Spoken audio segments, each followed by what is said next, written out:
Bonjour, je m'appelle Jean-Mathieu Perrard, je suis agent immobilier à Paris depuis maintenant 14 ans.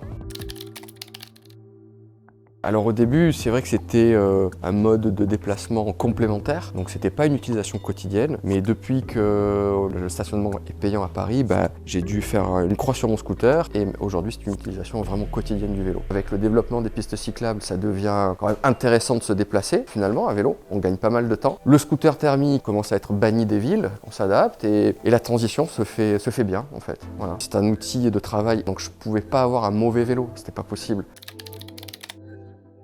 J'ai mis du temps d'abord à trouver et j'ai trouvé que celui-ci réunissait pas mal de critères, notamment un très important, c'est qu'il est léger. Et à Paris notamment, il y a plein de petits immeubles où les portes d'entrée, c'est pas terrible, quoi. Donc il faut arriver à passer, arriver à se faufiler, etc. Il faut un vélo maniable, léger, et le fait que la potence soit rétractable et que les pédales aussi, c'est hyper pratique, quoi. Et puis je m'étais beaucoup renseigné aussi sur les moteurs. Et apparemment, le meilleur, c'est quand le moteur est dans le pédalier. Et le pire, c'est quand le moteur est dans la roue avant. En plus, moi je trouve hyper malin d'avoir fait des roues un peu plus petites. Finalement, on sent mieux la route, on se sent plus à l'aise, notamment si on doit monter sur des trottoirs, des choses comme ça, c'est top, quoi.